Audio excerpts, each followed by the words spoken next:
छत्तीसगढ़ दैनिक वेतन भोगी वन कर्मचारी संघ इनका कहना है कि अनिश्चितकालीन हड़ताल में बैठे हुए वन विभाग के दैनिक वेतन भोगी कर्मचारी, वाहन चालक, कंप्यूटर ऑपरेटर, दैनिक श्रमिक, तेंदुपत्ता गोदाम सुरक्षा श्रमिक लगातार हड़ताल में बैठे हुए हैं।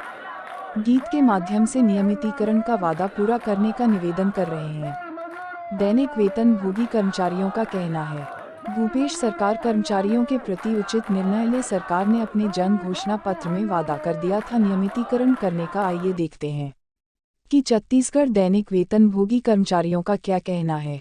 अगस्त से अनिश्चितकालीन हड़ताल में बैठे हुए हैं दो सूत्री मांगों को लेकर। पहला हमारा मांग है, विगत 10 वर्षों से कार्यरत दैनिक वेतन भोगी कर्मचारी, वाहन चालक, कंप्यूटर ऑपरेटर, तेंदुपत्ता गोदाम सुरक्षा श्रमिक, इन कर्मचारियों का नियमितीकरण। और दूसरा है, विगत 2 वर्षों से कार्यरत दैनिक वेतन भोगी कर्मचारी, वाहन चालक, कंप्यूटर ऑपरेटर, दैनिक श्रमिकों का स्थायीकरण। इन्हीं 2 सूत्री मांगों को लेकर दैनिक वेतन भोगी कर्मचारी हड़ताल में बैठे हुए हैं। और वन विभाग में कुल 6500 दैनिक वेतन भोगी कर्मचारी कार्यरत हैं, जो नियमितीकरण स्थायीकरण की मांग को लेकर आज बूढ़ा तालाब में बैठे हुए हैं। बिल्कुल, हम 20 अगस्त से अनिश्चितकालीन हड़ताल में बैठने के पूर्व सरकार को अल्टीमेटम दिए थे 15 दिन पूर्व कि भाई आपने जन घोषणा पत्र में वादा किया हुआ था तो उस वादा को जल्द से जल्द पूरा करें, 15 अगस्त तक के दिन घोषणा करें करके। लेकिन भूपेश सरकार के द्वारा किसी प्रकार का निर्णय नहीं लिया गया, इसलिए 20 अगस्त से अनिश्चितकालीन हड़ताल में बैठे हैं। इसमें महिलाएँ भी बढ़ चढ़ के भाग ली हुई हैं और इसके संबंध में हम लोग माननीय TS बाबा से भी मुलाकात किए हैं। तो TS बाबा ने सहानुभूतिपूर्वक विचार किए कि वास्तविकन में हमने आपके घर में जाकर इस नियमितीकरण की मांग को लेकर अपने जन घोषणा पत्र में हमने वादा किया हुआ है और आप लोगों के जो नियमितीकरण की मांग बिल्कुल जायज़ है। सरकार को गंभीरतापूर्वक लेते हुए आप लोगों की नियमितीकरण की मांग को जल्द पूरा करना चाहिए, ये मेरे तरफ से आश्वासन है और मैं भी प्रयास करूंगा। ऐसा कहकर माननीय TS बाबा ने आश्वासन दिया है और उनका कहना है कि नियमितीकरण के जो अंतिम अभिमत हैं और अंतिम निर्णय केवल मुख्यमंत्री महोदय को लेना है, क्योंकि वित्त विभाग और सामान्य प्रशासन विभाग जो है मुख्यमंत्री महोदय के पास है, कहा गया है। मुख्यमंत्री ने तो अभी कहा है कि 2 तारीख तक अगर अपने हड़ताल खत्म करके अपने काम पे नहीं जाते हैं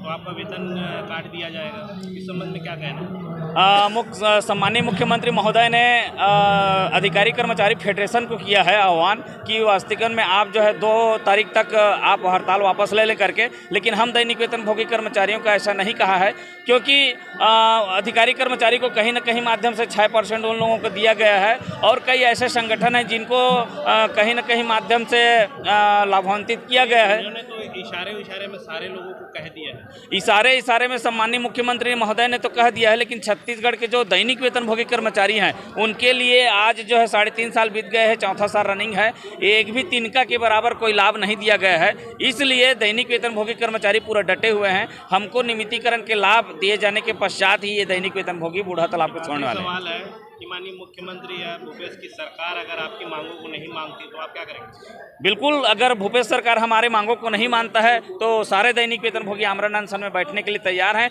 जब तक हमारा अधिकार नहीं मिलेगा, सारे दैनिक वेतन भोगी यहाँ से हटने वाले नहीं हैं। आमरण अनशन में बैठे बैठे भले प्राण त्याग देंगे, लेकिन नियमितीकरण के आदेश लेकर ही घर जाएंगे। जैसे कि 2024 को जो चुनाव होने वाला है उसमें आप लोगों की मांग अगर पूरी नहीं होती तो क्या सरकार को प्रभाव पड़ने वाला है? बिल्कुल 90% प्रभाव पड़ेगा और 90% प्रभाव अगर पड़ेगा तो आप जान सकते हैं, मीडिया के माध्यम से अवगत कराना चाहूँगा कि ऐसी ही रमन सिंह के कार्यकाल में हुआ था। हम दैनिक वेतन भोगी कर्मचारियों को मांग को अनदेखा किया गया, उसका परिणाम आप सबके समक्ष है। अगर ये कांग्रेस सरकार हमको अनदेखा करेगा, इग्नोर करेगा, हमारे नियमितीकरण की मांग को नहीं मानेगा तो सेम पूर्वकालीन जो सरकार है वैसा ही स्थिति वर्तमान सरकार का होने वाला है। उसका खामियाजा भुगतना बिल्कुल 100% खामियाजा भुगतना पड़ेगा। बिल्कुल, भाजपा ने आश्वासन दिया है और मंच में आया भी और पूर्ण बहुमत के साथ जो है आश्वासन दिया कि अगर हमारी सरकार आएगी तो बिल्कुल नियमितीकरण करेंगे करके। लेकिन वर्तमान सरकार अपने जन घोषणा पत्र में वादा किया है तो हमारा जो विश्वास है वर्तमान सरकार के ऊपर ज़्यादा टिका हुआ है कि आप जन घोषणा पत्र में अपने तरफ से वादा किए हैं तो उसको आप निभाएं और पूरा करें। मैं रामकुमार सिन्हा, प्रदेश महामंत्री, छत्तीसगढ़ दैनिक वेतन भोगी वन कर्मचारी संघ। हमारी मांग है। जिला अध्यक्ष हैं, जिला की मॉनिटरिंग आप कर रहे हैं, तो आपके जिला से कैसे स्थिति है धरना में? हमारे यहाँ जिला से सभी हमारे दैनिक वेतन भोगी भाई यहाँ आए हुए हैं, सभी अपनी मांगों को लेकर यहाँ बैठे धरना प्रदर्शन में बैठे हुए हैं कि हमारे सभी साथियों का कहना है कि हमें नियमितीकरण और स्थायीकरण चाहिए, क्योंकि सरकार ने चुनाव के पहले खुद अपने घोषणा पत्र में रखकर हमसे वादा किया था कि हमारी सरकार जब भी बनती है हम 10 दिनों के अंदर आपकी मांग को पूरा करेंगे, नियमितीकरण करेंगे आप लोगों का। और लेकिन आज लगता है कि सरकार आपकी मांगों को कब तक पूरा करेगी?